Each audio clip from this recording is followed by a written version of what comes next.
Back here with Coach Mangini talking Pittsburgh Steelers, where the worst-case scenario has officially unfolded for them. Ben Roethlisberger will have surgery on his right elbow and will miss the remainder of the season. So the third of the three Bs is now not playing this season. Ben released this. This is shocking and heartbreaking for me to miss this much of a season and feel like I am letting down so many people. I can only trust God's plan, but I am completely determined to battle through this challenge and come back stronger than ever next season. The Steelers committed 3 years to me this offseason, and I fully intend to honor my contract and reward them with championship-level play. I feel in my heart I have a lot left to give. All right, Coach, what does the future hold for Big Ben? I'm a little torn on this, actually. Yeah, because I heard a statement, and I anticipate him wanting to come back and wanting to play and wanting to finish his career in the right way. And it's been an absolutely amazing career. But I think back to a couple of years ago where he was talking about, you know, I've been in the league for a long time. My body's hurt. Retirement's always an option. When you start getting guys talking about retirement, it's real. It's a real consideration.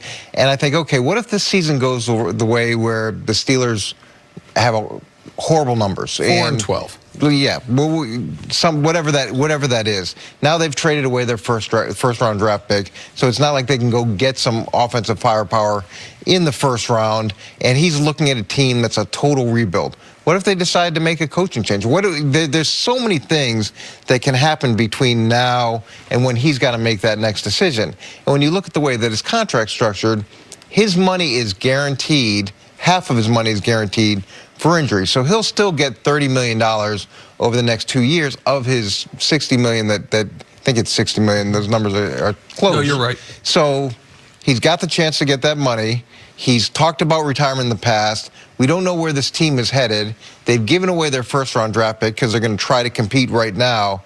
A lot can change as he goes into this next offseason that can make him take a step back and say, a little bit like Andrew Luck, enough is enough. So I would be shocked if Ben doesn't play next year. Now, I'd also be shocked if Ben, when he does come back, looks like the Ben Roethlisberger we've grown accustomed to, and the Steelers look like the Steelers we've grown accustomed to. I think that this year, even if he had stayed healthy, they were staring at their first losing season since he's been the quarterback of the team. Steelers have one losing season this century, and it was the year before Ben got there. They drafted Ben Roethlisberger after going 6-10. They go 15-1 that year, and they have not had a losing season since then.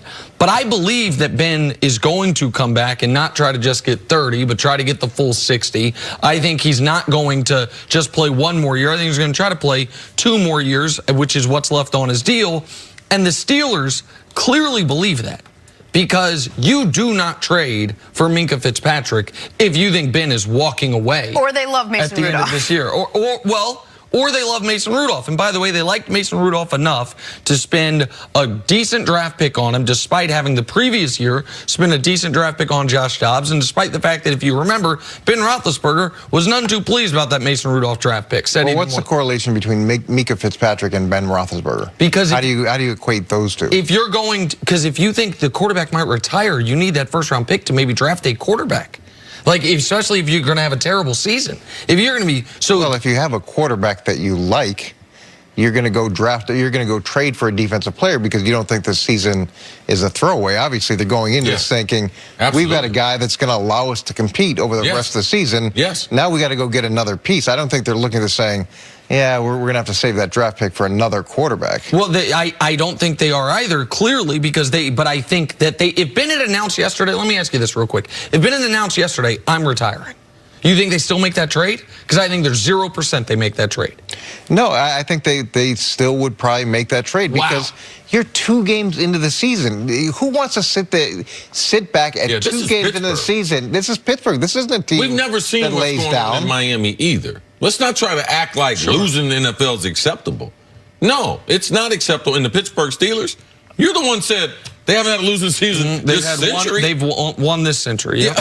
I mean, that right there would speak to what they're trying to do. I think Ben's coming back, but I also think that his time as an elite quarterback and the Steelers' time as a championship contender with Ben Roethlisberger as their quarterback, it probably actually came to a close a year ago, but it officially came to a close when he left the field grabbing his elbow on Sunday afternoon. Yeah, I tell people all the time, in sports, there's a great tale of in the Bible of Daniel in the lion's den. People wonder if Daniel had courage before the lion got there, and typically you don't. Typically you have the courage or you have the wherewithal to overcome something once it's there. Ben Roethlisberger, as far as his track record, Ben's always been one to maybe want a little more attention, maybe to say more about his injuries, maybe exaggerate. Oh, I'm going to be out. Then he makes a comeback.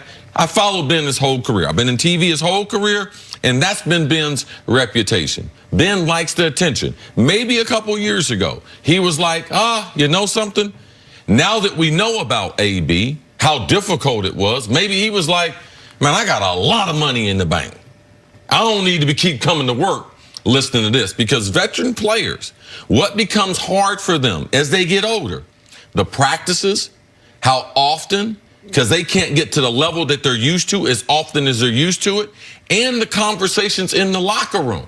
Imagine how good Tom Brady has to be to keep his mind fresh with the young turnover that goes on in the NFL. Just imagine what type of mind tricks he would have to do. Imagine what he would have to do outside of their company to make sure that he has some type of balance. So for me, I believe all those things might be true to Ben Roethlisberger, but I'm going to give Ben credit for the heart that I've seen him playing. He's played like a gladiator in this game. He's been a warrior, and I believe that heart gets him over this obstacle. Now, none of us know ligament damage to your elbow, what it's going to do to Ben, but you don't have to be taking care of your body like Drew Brees and Tom Brady as far as can he overcome this. It has nothing to do with it. Real quick, see, because I want to make sure I followed the analogy fully. So for you, the lion in the Daniel Lion's Den might be the elbow injury. Yes. That it's going to trigger something in Big Ben that we hadn't previously seen as far as... Well, you haven't seen it in the version that you like. Sure. I've seen it. Okay. I've seen Baltimore have an all-out blitz. I seen Ray Lewis hit him right in his chin. Okay? I don't care if you're eating avocado ice cream. If you can take that punch, you're a warrior in this game, and I'm giving that dude credit. I'm not going to let people sit here and be like, oh, this guy is not tough. No, he's overcome tougher things than this. And I do believe that what him and AB were going through, it wore Ben out. And a couple years ago, that might have been the reason why he was talking about those types of things. And I give Ben a ton of credit for being able to navigate through that environment. Tom Brady does have the benefit of a really disciplined environment with a lot of guys who have tremendous character. We all talk about the different families. And to your point, he is one of the toughest players that I've ever competed against, I've ever seen at that position. And I disagree that their championship window is gone. If he is on the field, if he is part of that organization, you've always said you have a chance to win a championship regardless of who else is there. All right, Coach, we'll see you a bit later on in the show. Coming up, did Odell's career night prove he is the best in the league?